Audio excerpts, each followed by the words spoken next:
So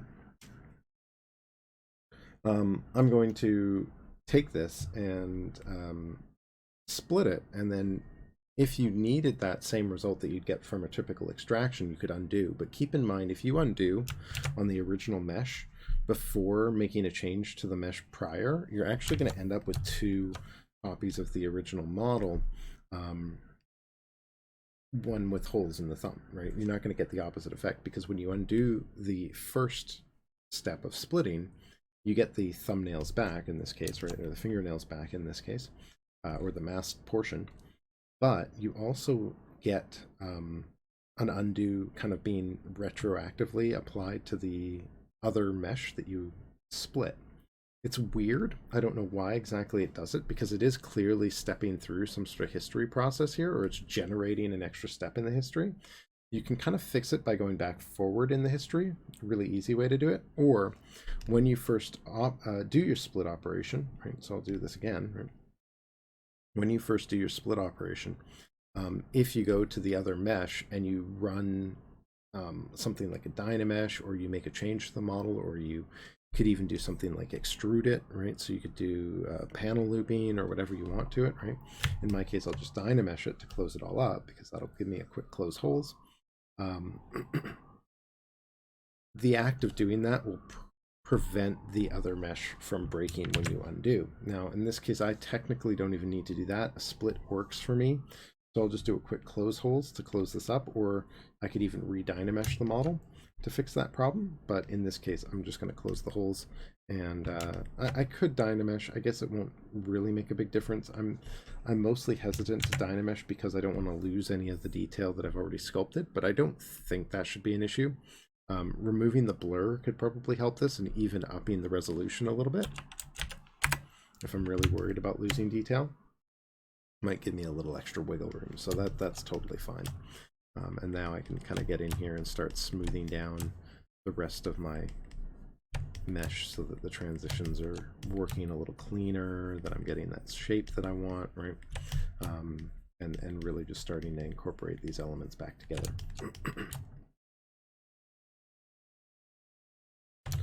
And of course, don't forget, if you need to clean this any better, you know, tools like Sculptress can kind of help with any weird issues in the topology or in the geo that you get from the extraction.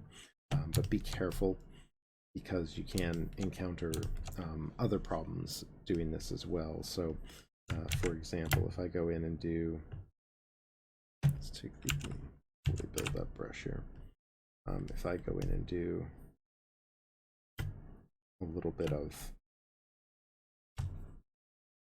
sculpting in here, I'm definitely going to want to have that other mesh sort of visible as I work my way around, and I might need some sharpness in these areas and all sorts of little bits of overlap and things like that to kind of help integrate it. So, and you want to be careful with the Sculptress too, because the Sculptress can eat away at geometry. Dynamesh can create holes, so you do want to make sure that you're not doing anything too weird to the mesh, right? So there's a hole in the Dynamesh, right? That opened up real quick. I don't know why this happens. I don't think the Dynamesh inherently creates these little holes, because smoothing over the mesh wouldn't cause this problem. I think it's kind of this combination of the way Sculptress handles it and the way Dynamesh handles it that creates this, but I just don't know enough about specifically why.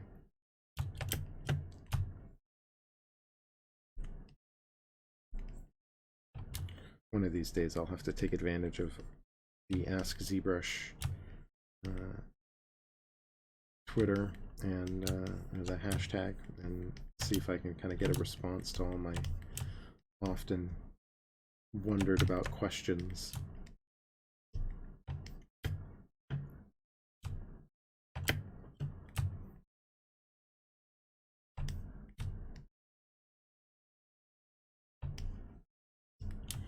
I'm just kind of going in, cleaning up these fingernails. These are really small objects, so they actually work really nicely with tools like Sculptress. We don't have a lot of geometry to work with.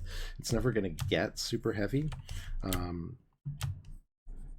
So it can kind of really take advantage of the tool set a little bit more. I'll probably want to take the move brush and maybe turn on the backface masking here, just to kind of maintain a consistent thickness and shape of the overall nail. right? Because we are going to have a bit of that issue where it's going to kind of lose a bit of that. Just the way that that thickness is getting reapplied, because it's kind of a fill holes as opposed to really thickening it out. So it might not be as consistent as I want it to be, right? I want that thickness kind of coming in down here a little bit more. Let's get and then smooth this out a little bit as well, right? And I'll probably need to kind of go in and refine the shaping on all of this stuff as well. But the Sculptress is doing a nice job at kind of getting rid of any of the weirdness in the mesh. I might even up the resolution on this Dynamesh. Let's take this to 800. Just double it so I know I've got plenty of resolution in here to work from. This will also help the Sculptress tool kind of adapt a little bit nicer.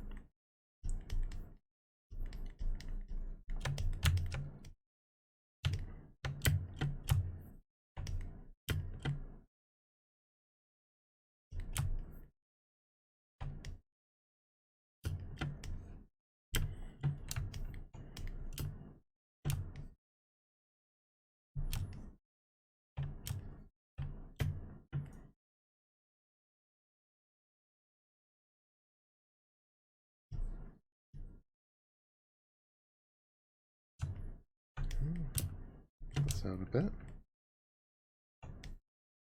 And then I'm going to turn my solo mode back off and see what the arms are doing here. I think I just want to hide everything but then, oh, I got this extra tool in here. Let's delete that and that. And there we go. So now I got to start kind of making sure these two pieces kind of fit together properly. That's my thumb, so that's going to be a bit of a broader nail. Let's go in and reproportion these pieces out.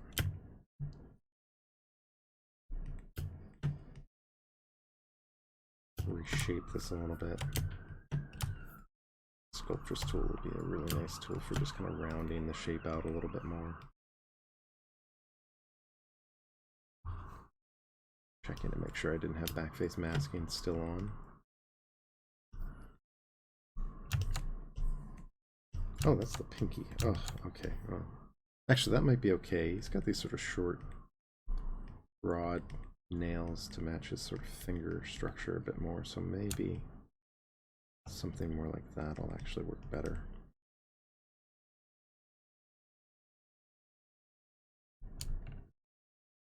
Round that shape out a little bit.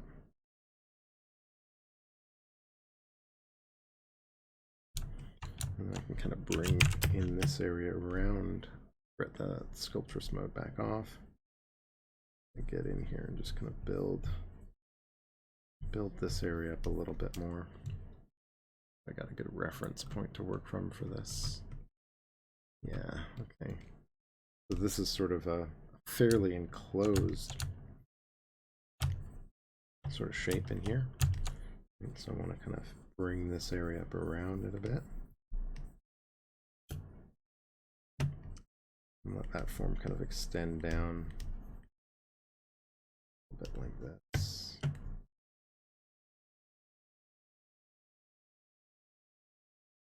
Trying to get a sense of how far down the side this goes.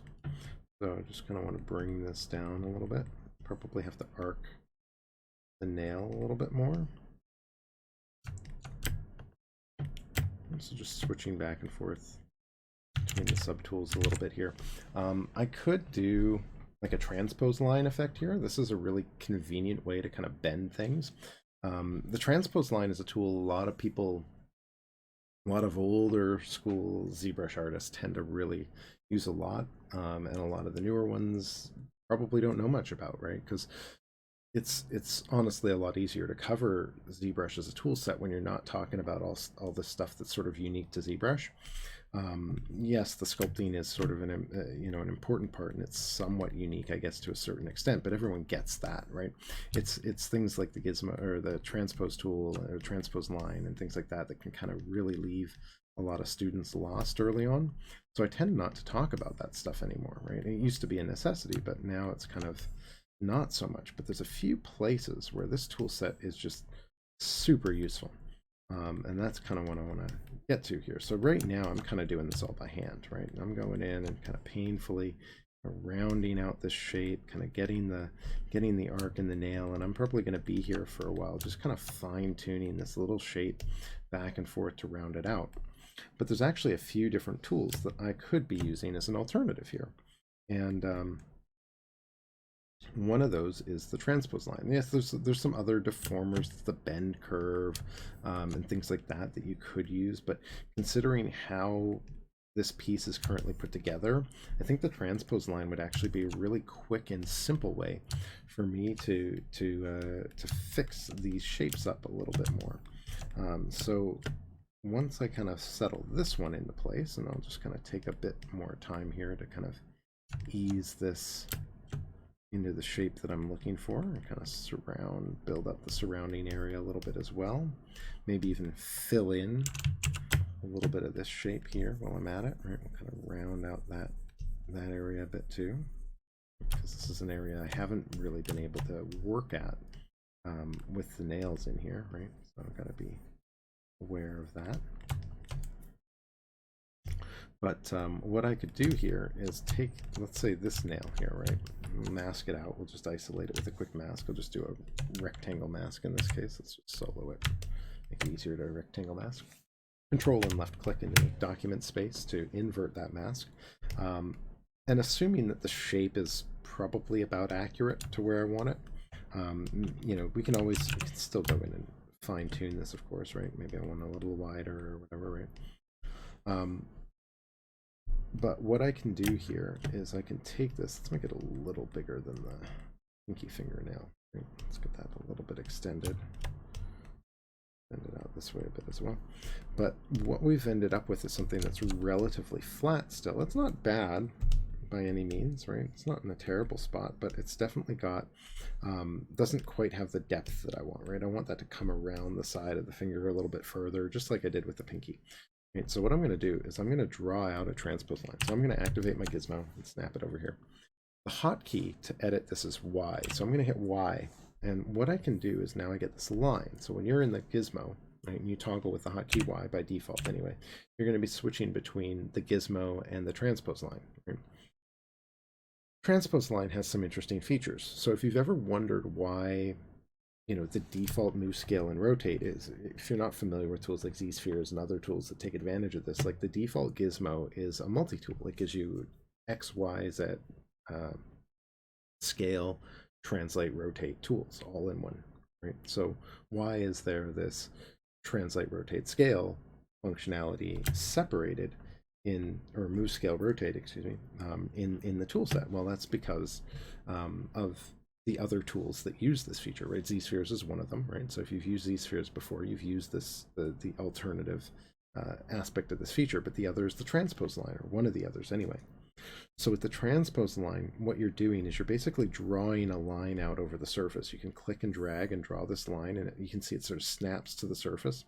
You can also left click and it'll kind of snap to the plane or the face, right? And in drawing this line out, you're kind of accessing various parts of the tool. You can even reposition the line by grabbing the orange marker in the middle. The end markers will kind of reset it. Sometimes if you misgrab something, like if you don't grab the line the right way, you'll end up kind of moving it or resetting it or something weird. So it can be a little annoying. And at the very end, you've also got these sort of snapping tools. So if I want to kind of snap back one way or another way or whatever, I can kind of snap it around along an axis. So I can kind of just draw this out along this plane. And the way that this sort of primarily works is as sort of a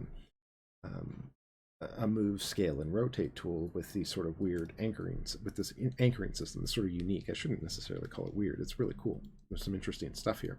Like I said, if you're ever watching either older tutorials, older video content, or older, more experienced ZBrush artists that have been using the tool for a long time, you may find them still talk about the transpose line or still use it a fair bit.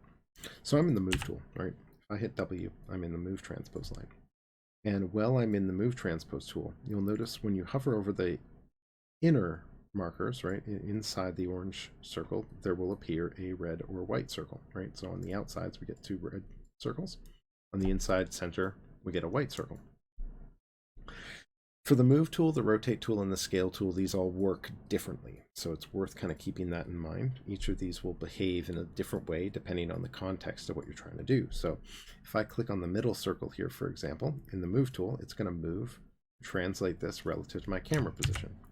If I grab the end point, it's going to skew it. It's like a one-directional scale. Like you can even hold shift and snap it directly along the line, right? And then the back edge, the one with the axes on it, the start point of the line, will actually flatten. It's like a clipping plane, right? It's going to flatten the geo down. All very interesting functionalities. The other thing, though, is if you hold the Alt key, you get another feature. So if I hold Alt and click on the middle circle, I can actually bend this more, and I can lean the bend one way or the other, right? And if you do the same thing off the end, you can bend the end, right? So I can do this, and then I can kind of click over, you know, on these different points. And I actually didn't want to do that. I'll just draw this again, though, right? Draw this back off of this side, and I can hold Alt and drag this end down, right? So I can actually adjust this shape, bending and distorting the model around just by kind of clicking and adjusting these different parts. And this will kind of give me a little bit more of that shape that I'm looking for, and I can fine tune this a number of different ways, right? So again, I can Alt click here, and I can bend in the middle a little bit if I want. I can even reposition the line and bend this way a little bit. You can see it's kind of restricting itself to the region inside the line too, which is really neat. I don't need to do any masking or anything like that. I've seen some people do some really neat things with the rotate variant of this. So if you hit R, of course it'll rotate and it'll pivot off that point, off the end circle. It'll twist right off the middle circle, and it'll rotate off the other axis off the other end. But if you hold the Alt key down, you get this sort of interesting sort of bending tool, right? So I can hold Alt and I can kind of twist internally inside that volume, or I can, you know, in this case, what we could do is even just draw this out.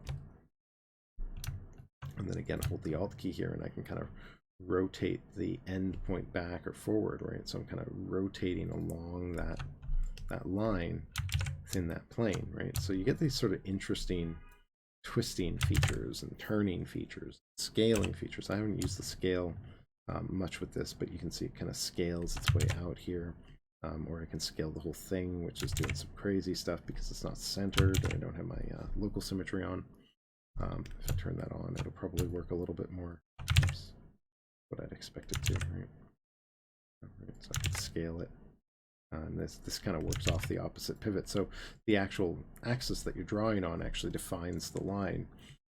So if I wanted to kind of get rid of some of this bend here, I could even try using the move, right, that W mode, and kind of bring that end of the nail back up a little bit more too, right? So you get these interesting features that combine with, you know, whatever you're masking in some cases. I've seen people do some interesting posing techniques with this too, right? You hold the Alt key, grab that middle circle with the rotate tool, and you know, you can kind of go in and create like little bending points on the surface. I wouldn't want to do this on this, but obviously something that I could take advantage of if you want to say bend a joint, right? So if I've got the finger here, for example, I can draw the line out. Oops. Over to the finger, right? Line up the marker, center it, right? And make sure that this is nice and centered in here. Oops. And this is always kind of the worst part of it, is manipulating the position if you need to, because you got to get those center orange circles, right? And then Alt. And I can kind of bend that piece. Now, if I masked it, this would work even better. If you have topology, this works even cleaner because you can mask a long topo, so you get this neat little hold, control, click and drag sort of effect. This works with the standard gizmo too, right? And obviously with the standard gizmo, you can very easily position the pivot and everything like that too. So some of this stuff is very similar or functionally equally possible with the gizmo, but it really depends on what you're trying to do, right? So, you know, I go in and do something like this, place that line again, and then I'll just do a quick Alt rotate, right? So again, I'm in the rotate tool, R.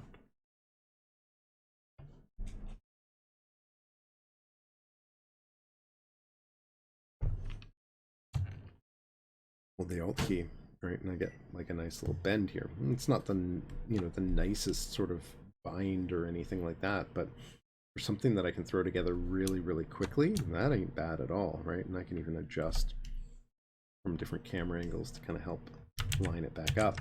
If you get like if you've got, again, some subdiv levels on this model, and we'll see this once we get this Z remeshed, right? You can very quickly start posing things out, right? I'm just going to take this and just get back into here. We'll even just snap this back to the gizmo again, so I can kind of position this. But that's kind of the idea, right? So now I've got something I can kind of just put together a little bit easier, right? I can shape a little bit easier. I can work with a little bit easier.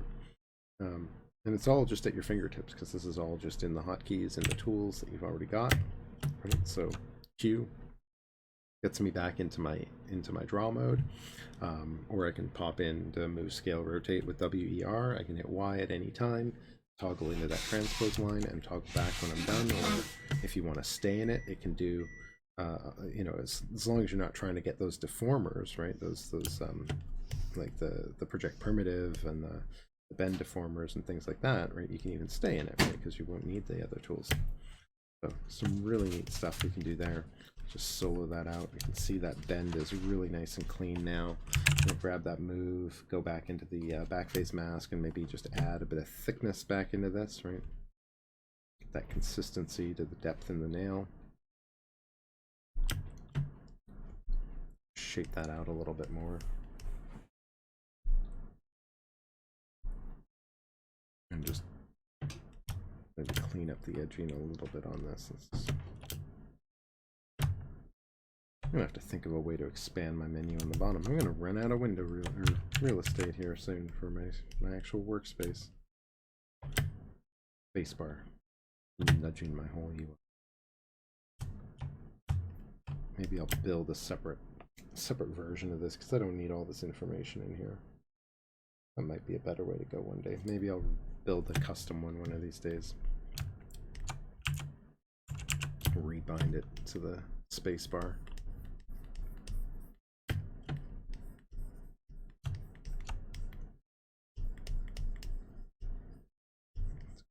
Build this out.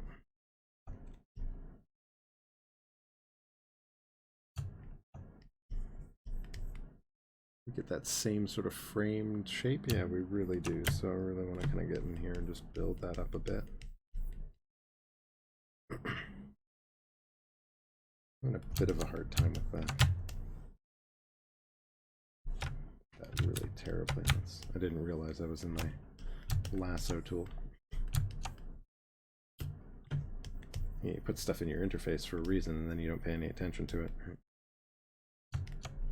Let's move this into a bit of a better place. A little wide. Oops.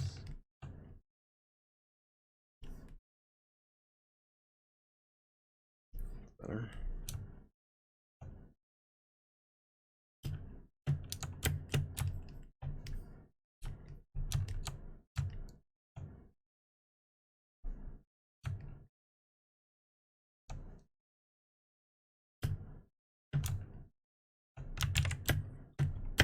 Never, one thing I envy newer ZBrush artists is that you get the chance to get used to that right click. I never have. You get to start with it, that right click navigation. For me, I just can't bring myself to do it. I even got to the point where using other tools where you do have to use the right mouse button, I can do just fine. Like Maya, I don't have much of an issue navigating there either, the tablet.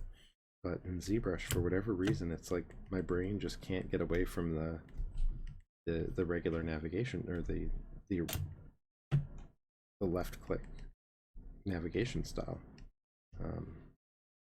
I guess it's just practice, really, but I haven't.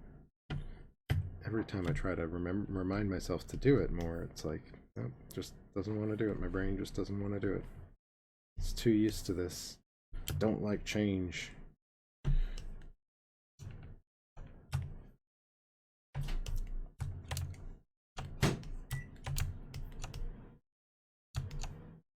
think this is a little on the big side. Let's go in and just do a quick, actually, you know what? We might even be able to do like a quick auto group on these, and that way I can group them You know, this might not work symmetrically. Let's see. Actually, did that work symmetrically? No, it didn't. So let's go in and do... let's just change one and then mirror and weld it. That'll be the easiest way to do it. So I'm just control clicking on one mesh to isolate it. And I did this by polygrouping them all with the auto group feature. A really simple way to kind of control that. And then I'll just center that and scale it a little bit. So scale it in a bit. That's better. There we go. Rotate it a bit. Scale it that way. There we go.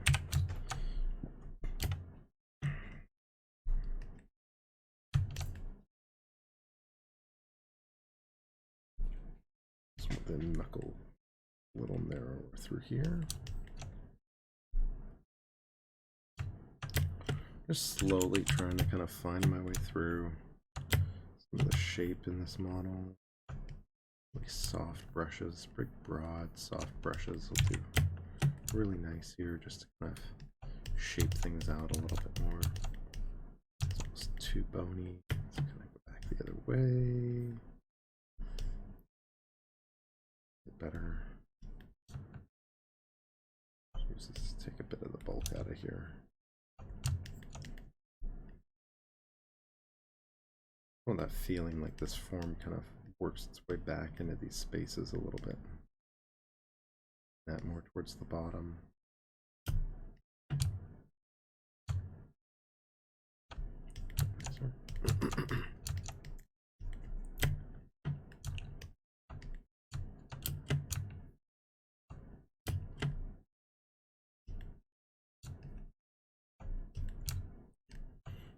Do a mirror and weld on this. Wrong mirror. Let's mirror and then mirror and weld. Perfect.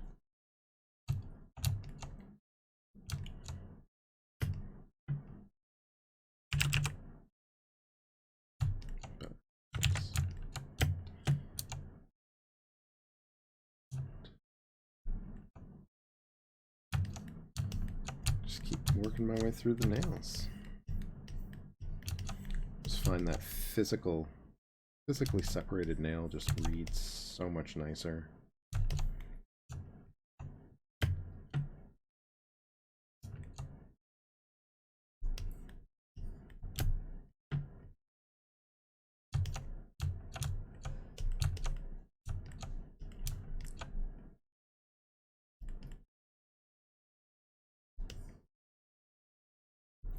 So, like I was saying, there are other ways to tackle this problem.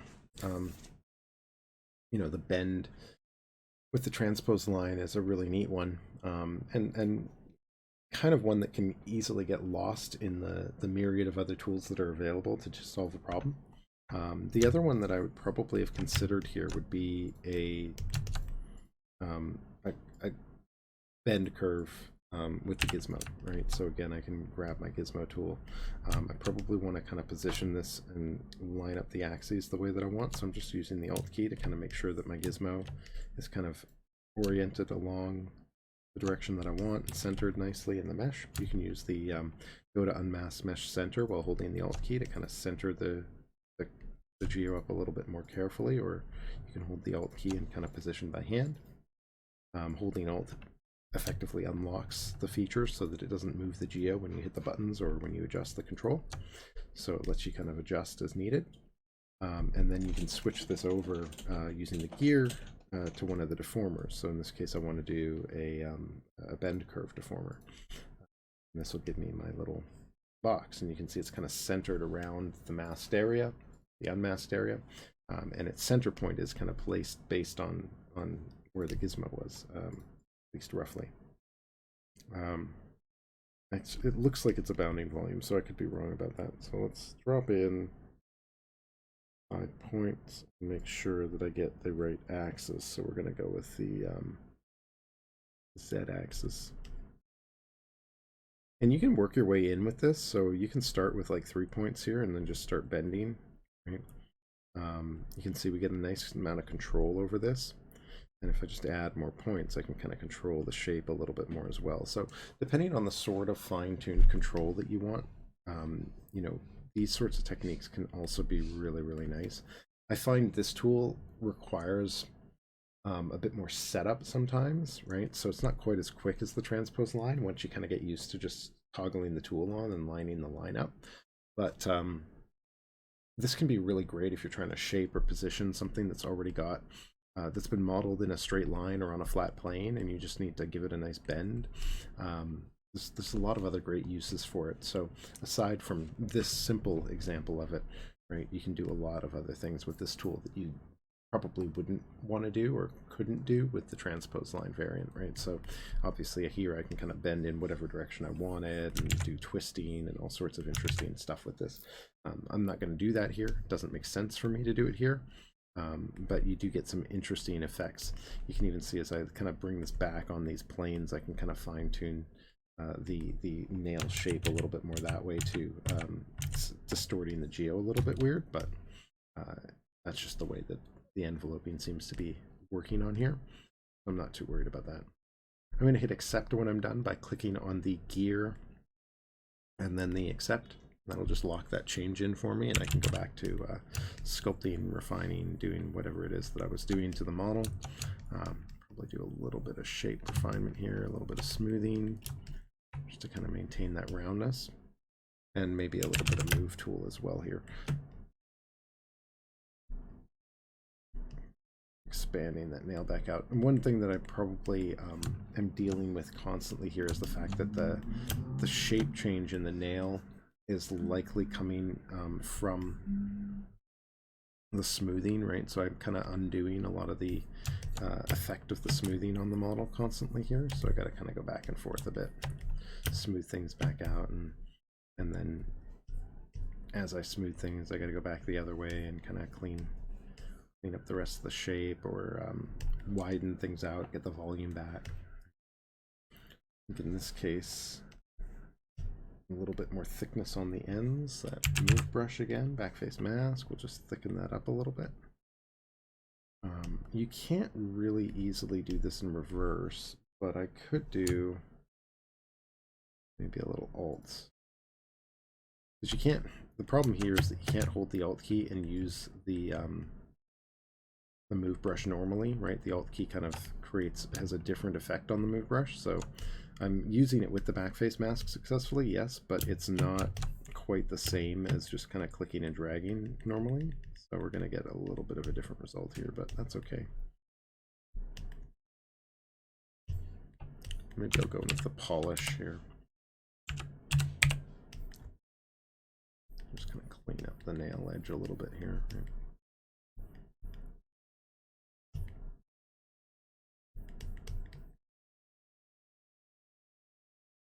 And polish this for a little bit. Clean up that shape, and then I'll just smooth it. Just want to kind of clean up that front plane.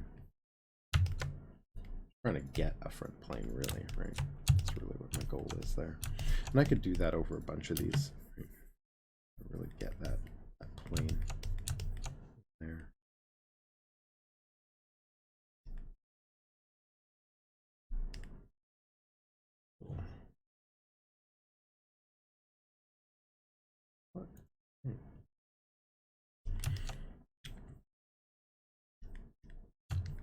Just adding a little bit more depth in through here.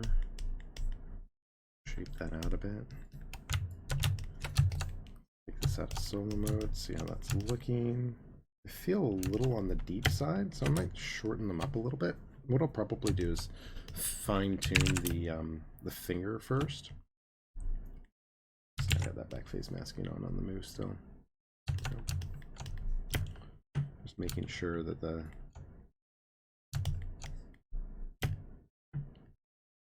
I'm moving sort of the right part around here. Get a little more depth off of this finger. Probably just lift this whole thing.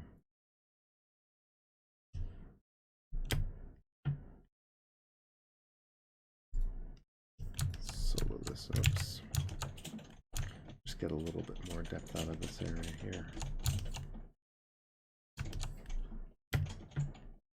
Yeah.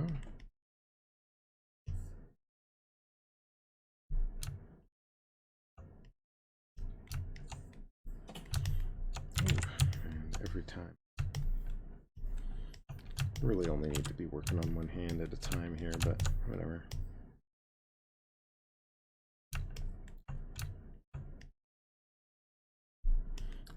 Narrow that nail down a little bit.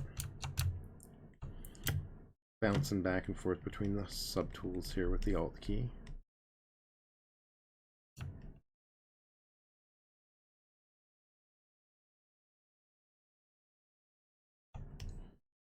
Put more volume in there.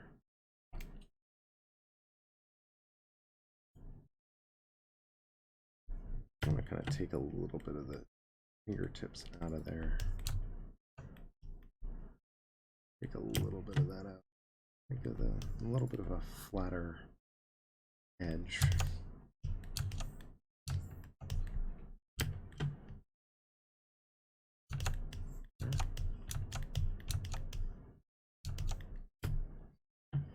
Smoothing, clean some of that up a bit.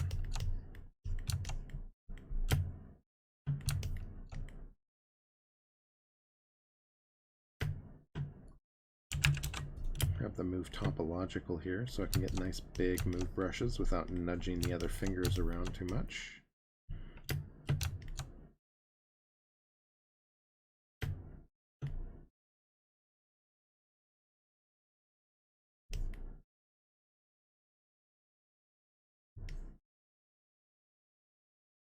This one's got a fair bit of an arc to it. It seems to be fitting around the finger at least well enough, so maybe I won't mess with the shape on this one quite so much. Because I don't have to.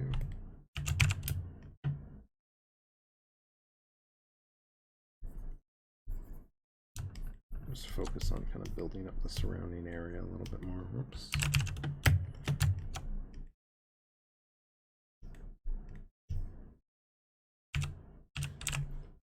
Get that polish back in there, get that front edge to the nail.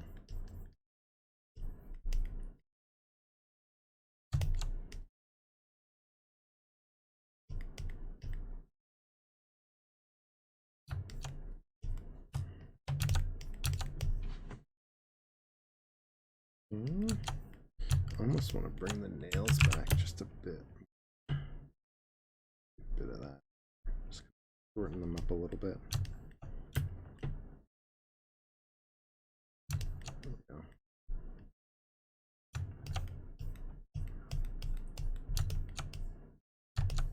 And I gotta clear up that gap. Go in and solo the hand. Solo the hand. There we go. Just fill that in with the clay. There we go. Just cleaning that up a little bit.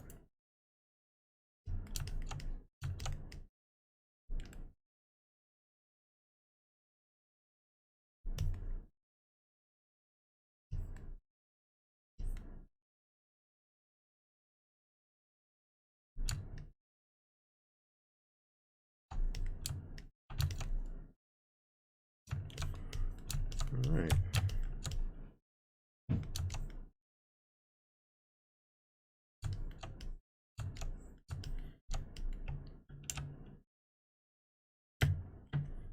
Get that organifier in there. Just get a little bit more depth. This area here, just kind of make sure the shape is kind of cutting in and rounding out this area nicely.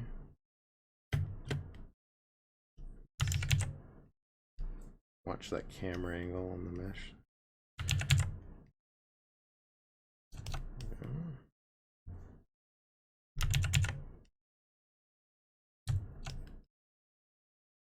Oh.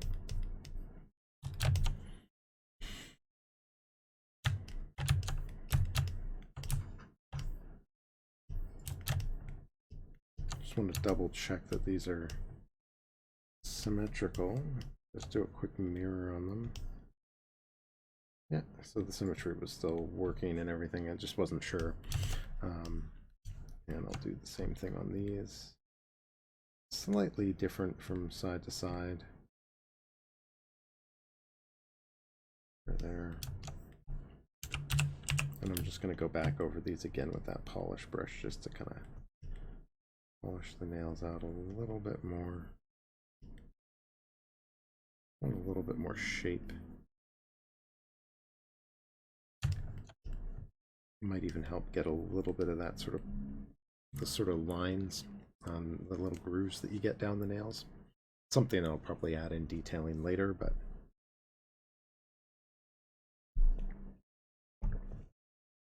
it certainly won't hurt to get a bit of a light read on that sort of detail. I don't know if it'll come in or not on its own, but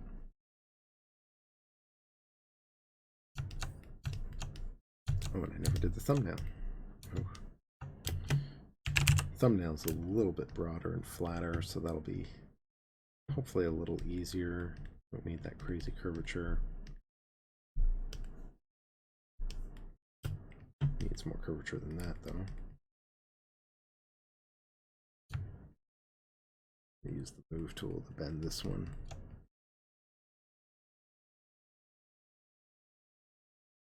Simple brush work can be quick too.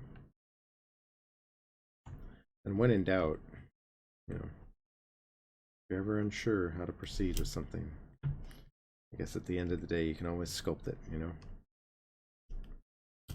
It's not always going to be the easiest way, though. Certainly not always the best way, so.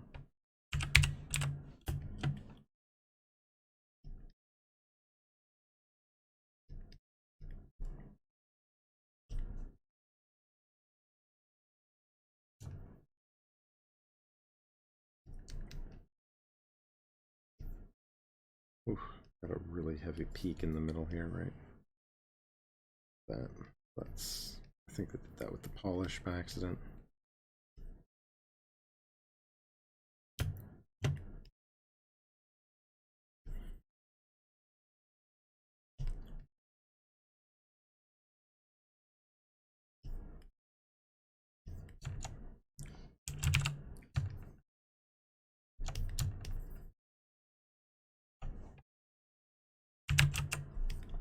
Get a little bit of that back face masking going again. Picking that out a bit more.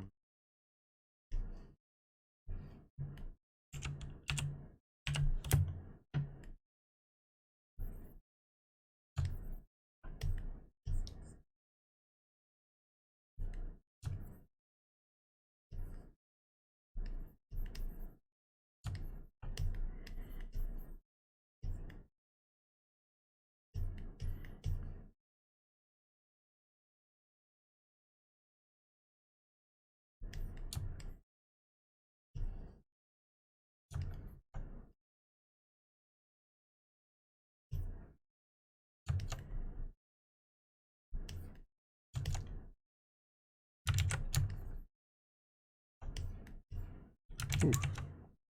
Back face mask this.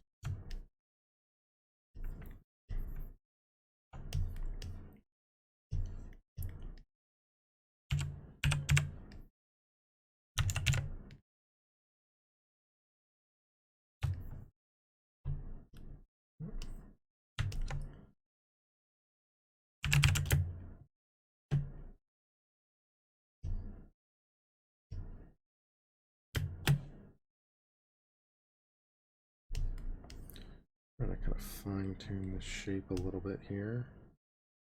I don't want it to feel like it kind of loses that depth. Let's see if we can do this.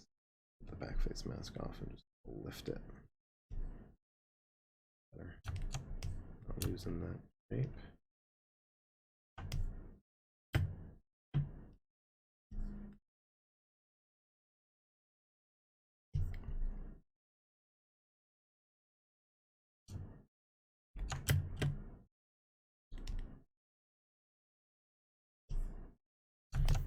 Okay. Starting to get there. Going with our clay buildup, maybe add some intensity to this and start filling in.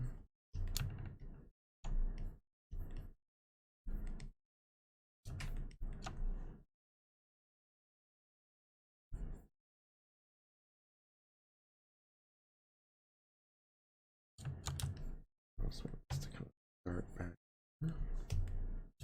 See, with the nails, it's all about sort of when you start to reveal the nail, right? And this is going to vary from finger to finger, right? My reference, it starts about a third to a quarter to a third of the way down. So when you start to see the edge of the nail, so I just want that to start to come through a little bit there, right? I can go back and forth on this a little bit. Bed it a bit more. Bed it a bit more. Kind of build it up a little bit more. Let that overlap a little bit. But, you know, that's really the transition that I'm looking to kind of create, is just where does that edge just start and end.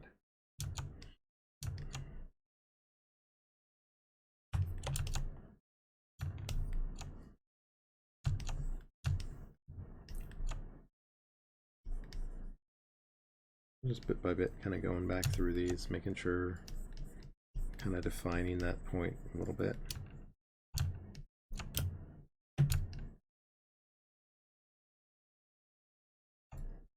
Just using the clay brush for this.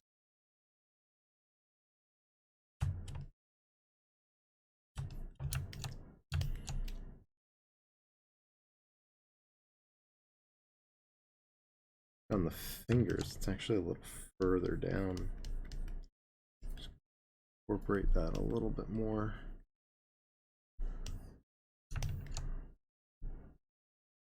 Do just a little bit of moving on the geo.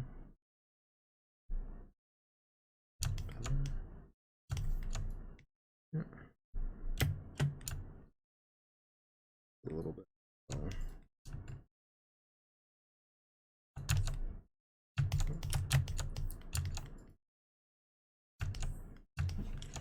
And I'm just going to kind of clean this up a little bit as well before I get into that Z remeshing. Folds a little.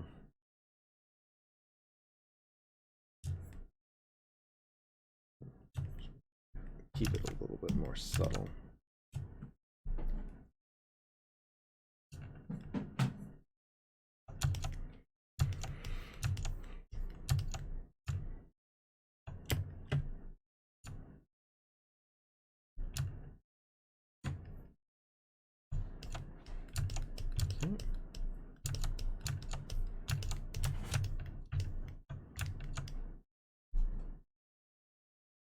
Let's unhide everything, make sure it's all working together.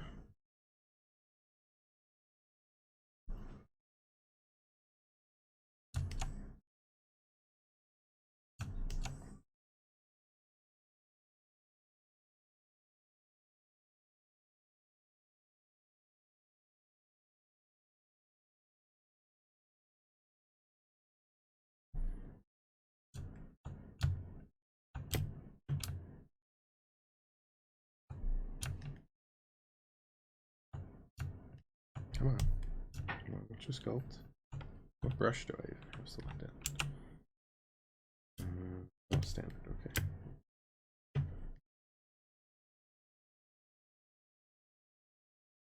Thought I had the move brush. Let's go ahead. That around a little bit.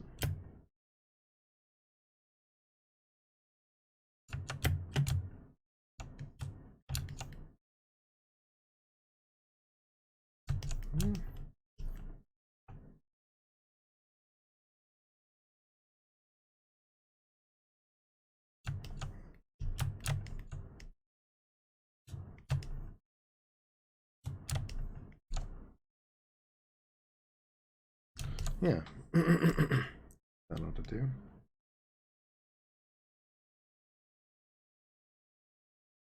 Need buttons for that shirt.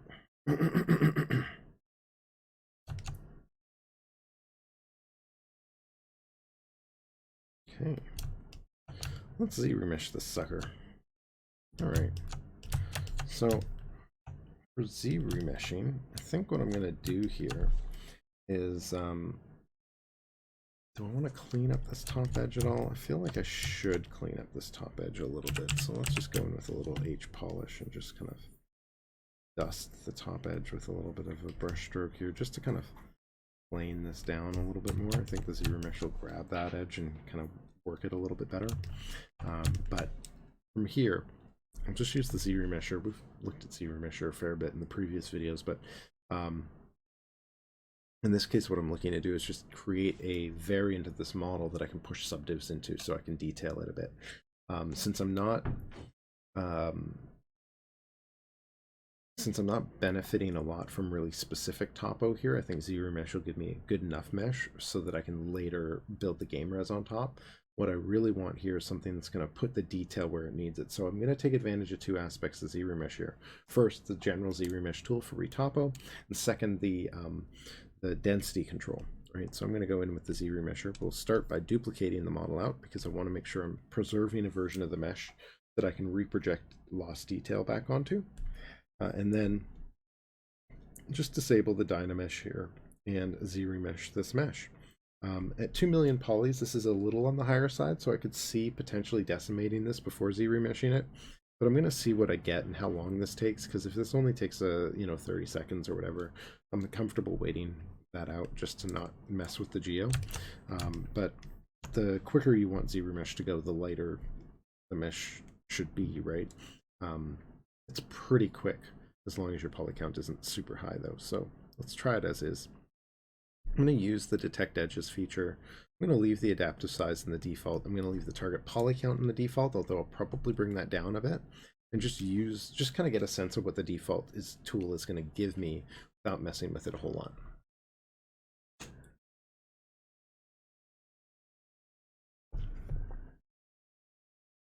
I always like to run this sort of in a fresh pass, in a first pass, just to get a feel for what it's going to do, and then kind of go back, undo, refine, undo, refine, undo, refine, until I kind of get close to the result that I want. You can see here, right, this is what it's given me so far. Nice clean topo overall. It's a little bit dense at the top for what I need, so I'll probably end up reducing that. But it's held the form nicely. It's not super heavy or anything. It's clean, and it's flowing pretty nicely for the form that I'm describing. There's a little bit of odd looping through here. I don't think I'm going to worry about that. I've got some folding running this way, and I'm not a huge fan of this bend. But you know what? I think this will work really, really well as a simple base. The big thing that I want to watch for here is definitely going to be not the form in here so much, but the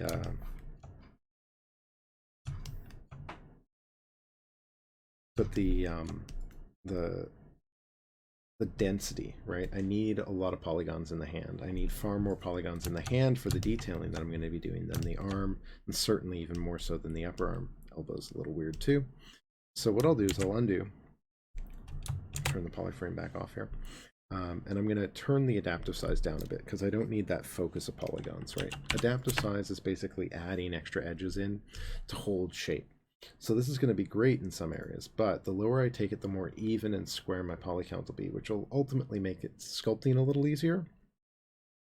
And that's really my big concern right now, making this really functional sculpt-wise. And it'll hopefully help kind of average out some of the areas that are kind of pulling against the form a little bit more. So I'm hoping to see a nice resolution in areas, or a little bit of help in the areas like the elbow, which is already looking a little better. Areas like the hand are looking a little less dense, which is kind of counter to what I want. But areas like the pinky side are kind of coming out a little nicer because we're not cramming extra edges in to kind of hold some of the wrinkling and folding in there too much. And same thing here, this should be a little lighter as well. So I'm happier with that. I'll undo again. Now we've got our density control. For this, I need to use polypaint feature and a paintbrush. So I'll grab my paintbrush, BPA, and I'm just going to double the density in the hand. So what this does is you turn on the use polypaint and you set the color density to the multiplier that you want. In this case, I'm going from the default, the preset value that I'm getting as a result of just hitting the ZRemesh to doubling that density. So I'm just going to paint that in. This is going to give you like a light pink color, light red color by default. I generally like to transition this very softly, very gently, so I'm letting this kind of bleed down into the arm a fair ways. I could even use a larger brush to kind of fade it more, right? Let it transition very gently. That should be fine. And I can go into decimal place values as well. We'll cut down the upper arm area by about half. A nice big brush here, and I'll just paint that in up here. Right, same idea here. Right, so we'll just kind of transition this a little bit. Go from lighter to heavier. Z-remesh. You don't want to do this too dramatically. You can kind of get away with it in some cases, but generally I find it works best if you kind of really graduate all of your transitions. That way you don't end up in a spot where you've got a topo trying to go from really heavy to really light too quickly. Z-remesher just doesn't handle that as nicely as you might want it to. So that's a bit better, right? We can see that increase in density and that decrease in density, right? So we're going from lighter to heavier.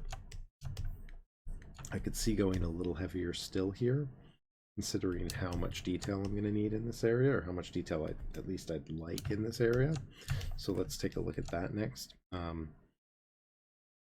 Go back one more and Shift F again, and let's try the color density at 2.5. We'll go up. Well, let's go to 3. No, 2.5. Keep it gradual.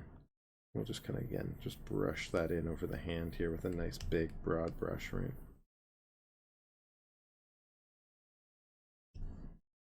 Oh, happy with that. I'm going to take that 0.5 value and just push it a little further down the arm.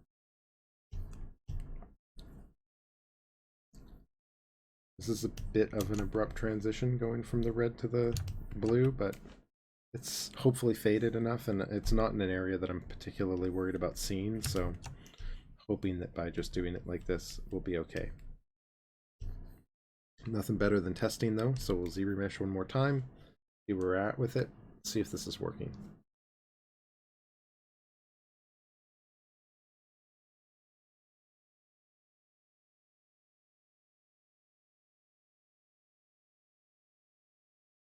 Gotta be kicking myself for not recording this whole thing. I'm sorry, guys.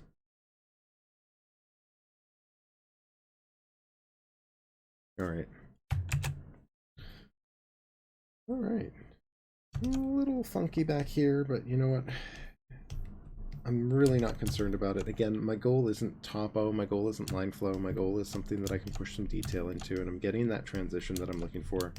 It's getting fairly dense in the hand, but I'm not getting too much topo that follows that form, at least not too strictly, except in hopefully areas like the region around the thumb, right in here.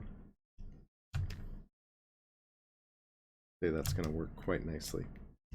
So I'm going to leave it at that. I think that'll work well. I'm at 23,000 polys, which isn't a light base, but again, my concern isn't light. My concern isn't keeping this light. My concern is giving me the poly count that I need. So the next test is going to be to see if I subdivide this, how high do I need to take it to get the detail that I want in here. So there's a simple test that I like to do, and it's basically to apply a detail in the model at a high subdiv. So I'm just going to subdivide this up. Control D, Control D, Control D, 5 million, or 6 million. We'll go to 24 million. I won't be able to go higher than that without causing trouble. Technically, I can get one more in here and stay under 100 million, but I don't think I'd want to go past 24. So if I can't get the detail I need in at this resolution, I'm not going to be able to. And I'll need to focus more and take polygons out somewhere else. I could try dropping the target poly count down and take the whole thing down a bit and see if I can find a better sweet spot for the topo.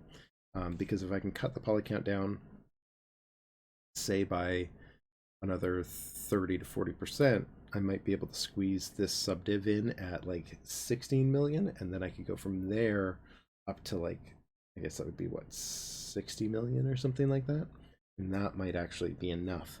But before I jump the gun on that, let's take a look at the default. Maybe go in with a standard brush. I'm going to grab a custom brush load in my pores brush because that's what I'm going to be using a lot here.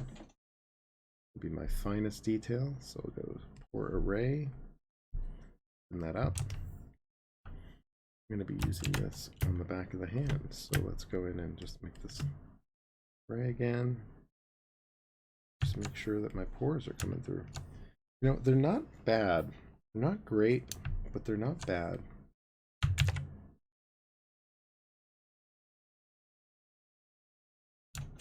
Certainly isn't going to be as dense as I have on the head. And considering I've got 2 arms here, that's probably not a big surprise. I can do this whole thing symmetrically though, which will be nice.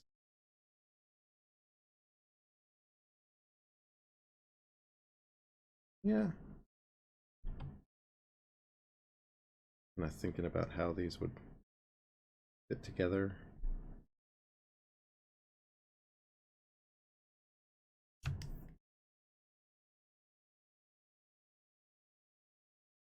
No, you know what? I'm gonna go back. I'm gonna undo. I'm gonna drop the subdiv down, or I'm gonna drop the poly count down to 3 or 2, and see if I can push this a notch higher.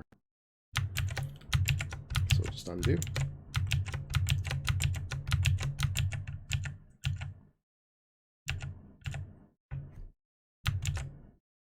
Like that.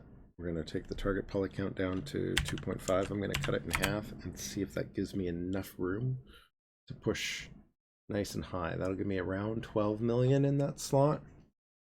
Try it at 2. See what that looks like. This is a small difference, but it's going to give me that room for that extra subdiv. So it's not this. I realize that I'm not refocusing the topo or the poly count anywhere in particular with this approach. But I'm just kind of pushing the low lower with the goal in mind of kind of pushing the high that much higher, right?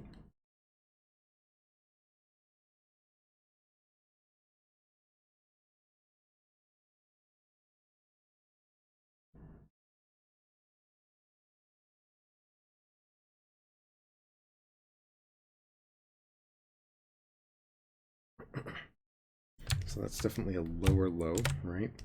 Definitely a lighter overall hand. Don't like how that pulled.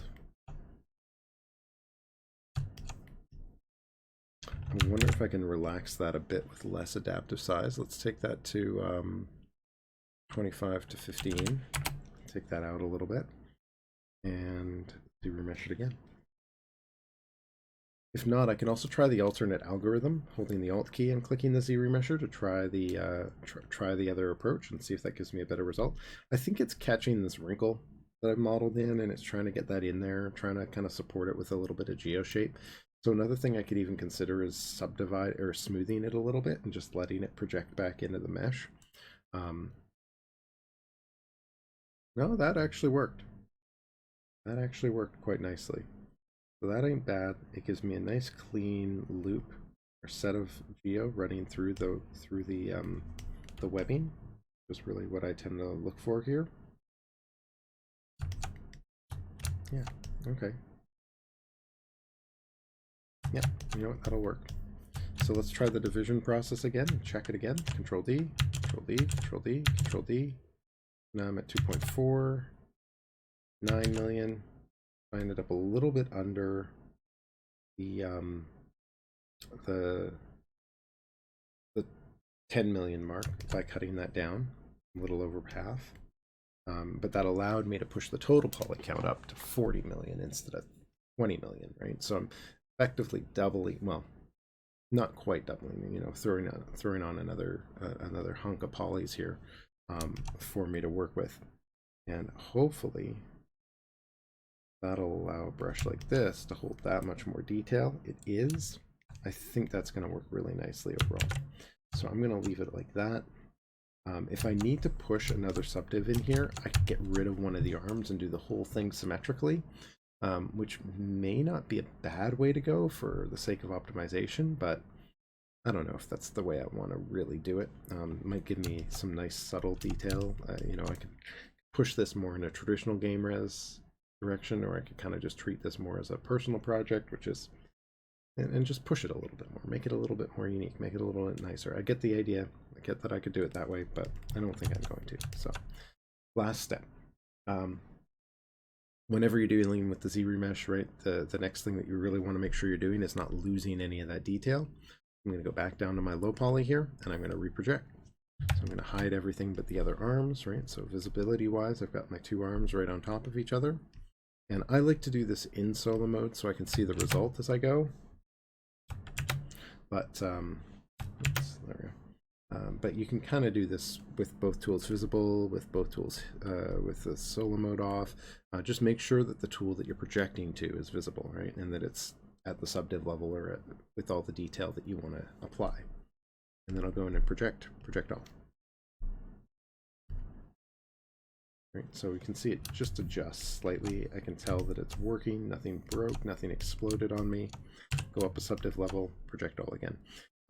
I do get some questions about this sort of slow and steady projection process that I tend to go through, this sort of repetitive sort of divide, project process. I find that this is my preferred way to do it. You don't have to do it this way, but when I'm working with organic stuff especially, I find it's just so much cleaner and gives me a much nicer result. Plus, I can kind of fine-tune things if I need to. Like, I can go back in and I can just brush a little smoothing over an area, kind of clean up the mesh a bit and try again if something's not working the way I want, or if edge flow isn't lining up to a feature or a detail in the line flow the way I want. I can nudge it around a little bit, right? It's just going to make things a little bit more accurate. But if you work your way up, the other thing that I find really benefits here is that you don't end up in a situation where the model is sort of misbehaving in a sense, where it'll kind of project too much from point A to point B, or it'll kind of jump and miss an undercut or something like that you may have sculpted in. Of course, the more accurate the dense or more dense your Z-remesh is, the less likely you are to run into those issues. And there are some advantages to doing just a straight up low to high projection, especially depending on how you're baking your maps out. So I could see going either way on this. How low did I end up going on this? Maybe I can actually end up using this as my base. 9,000. That might be a bit on the heavy side, but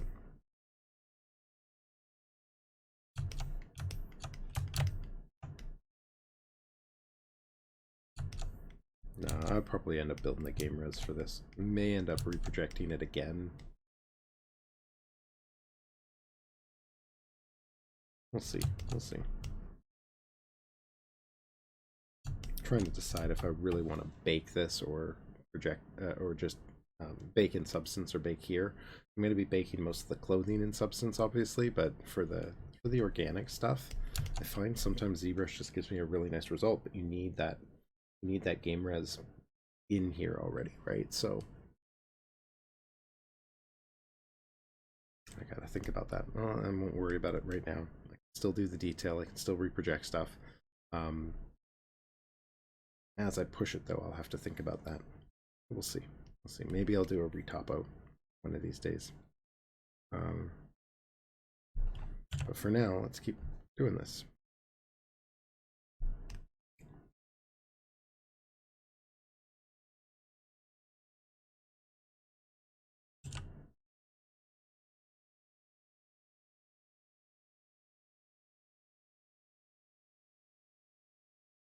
Working my way up.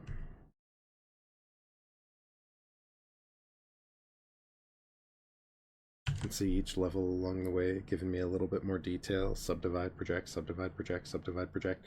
Only at 600,000. I'm already starting to get to a point where the Dynamesh is able to capture most of the the Z-remesh result is starting to capture most of the detail in my 2 million poly model. This is one of the really nice advantages to reweighting your topology. So having that extra focus towards the hand, the palm, and the back of the hand itself, is really leaving me in a spot where, right now, I should take away the blur. Where the base model, right? This is the original sculpt, right? There isn't a lot missing here anymore, right? So the difference between these two is mostly in color, not in the sculpt detail. In fact, you can see a little bit of the breakdown of the Dynamesh in here. And on this model, it's just starting to kind of break down the polygons in here. So if I go up another subdiv level to that 2 million range, I'm in a spot where I'm a little bit above the previous model, but I've got more polygons in these areas in particular, right? So I should be able to kind of get in here and just smooth these areas out a little bit and just get that nice and clean, or go in and add extra detail or whatever I need to do. And this will be the case over the majority of this region. Of course, this area might be a little lighter, right? But I'm not doing a lot of detailing up there, so that should be okay. Oops, that's not what I wanted to do. It's kind of crazy looking, but cool. So we'll go up one more, or we'll reproject the 2 million just because I've got it here, but I don't think I'm going to need to project the 2 subdivs higher than this. So I'll leave it at this and move on into the next step, I guess, here, which is really going to be pushing into that detailing all that much more.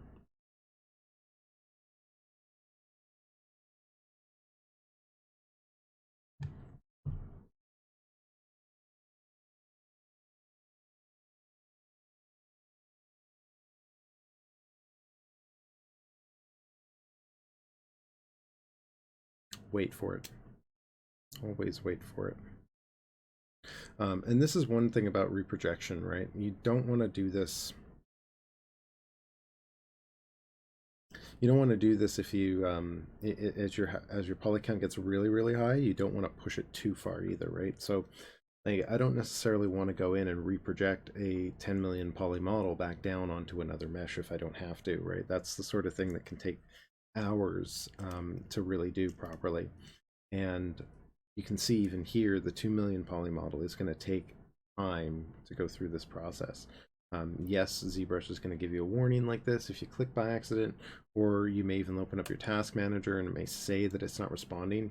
Don't believe the task manager when, well, not that you don't have to believe it, it might not be responding, but that doesn't mean that it's done or that it's crashed or anything like that, right? Common misconception. But now I can get back in here, and again, I can clean these areas up or whatever I need to do, and I can start layering in more detail, but I want to be sure that this is going to be kind of my final mesh. So the more I think about this, the more I feel like I'm going to have to do the retopo. Proper retopo on this. Maybe I'll pick this up and do this with a proper retopo. I'm just going to take my subdivs back down here.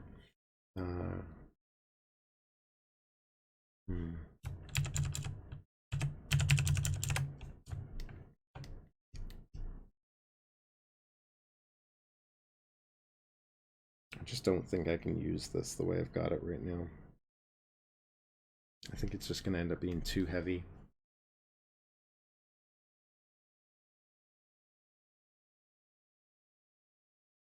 And I feel like if I have to reproject it, if I can keep the line flow, right? So what I'm thinking is, like, if I can keep a clean topo on the arm the way I've got it, then I should be able to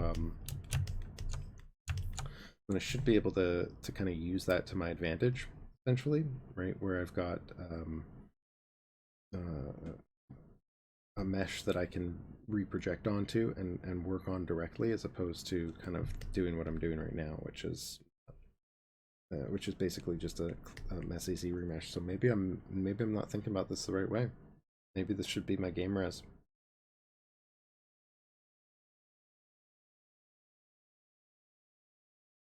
Yeah, you know what? I'm gonna have to do that. I think I'm gonna retopo this. So I think what I'll do is I'll leave that for the next day. If I get some time tomorrow, I'll pop back on and do this retopo. Maybe I'll even try using part of this, but I don't know if there's much here really worth using.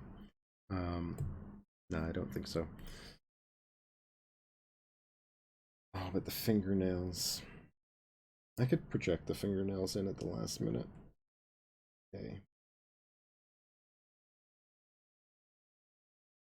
Maybe I could retoppo the finger. Maybe I could do the fingernails separately. Maybe there's something to do there. Maybe that's something to think about. But we'll look at retopo then. Yeah. So when we come back again, we'll take a look at the retopo and what that can do for us. I think this is as effective as this would be for allowing me to get the detail in here, the problem that I'm concerned about is that I'm going to run into a situation where I then have to bake the high poly down. And baking that 30 million poly mesh down outside of ZBrush is going to be a pain. I'd much rather do it in ZBrush if I can, and for something organic like this, it shouldn't be a problem. I just need to retopo it to do that. So I think that's what I'm going to do, is I'm going to lean into the retopo. I'll redo this tomorrow or when I get on next, depending on my schedule, and tackle that then and there. And then I can move on. So on that note, a bit of a short day, but like I said, this is more of a warm-up, trying to get me back into the groove of things, kind of trying to reestablish where I'm at with this model, so I can dive back into it some more. So maybe the retopo process can kind of springboard me into doing the last of the detailing on the hands in the next couple days, and possibly even looking at the rest of the game res on the model. Still a little bit of cleanup that I want to do on other parts of the mesh, so definitely kind of thinking through what else there is for me to do here with this mesh. I definitely want to kind of get in and give all the clothing another once over. I've got some buttons to deal with on here. I've got some cloth seam detail that I want to go in and refine. Some of this feels very bubbly, and I really want to kind of sharpen some of that up a little bit more, and get a little bit more clarity to some of that detail, because I'm just not convinced that it's going to look right without it. Ground plane. I think there may even be a little bit of detailing in the boots that I'm missing, and I've got to do the belt still. I think this belt is still really just a base piece. So not a lot, but enough that I'll have my hands full. So we'll tackle that soon. Again, thank you so much. Short one today, but and one that's only recorded half of, so I apologize for those of you watching this on demand later on down the road that I cut in part way. You didn't miss a whole lot. I basically refined the hand down for the most part early on. But yeah, thanks so much for stopping by. I hope you have a great week, and maybe I'll see you again tomorrow. Cheers.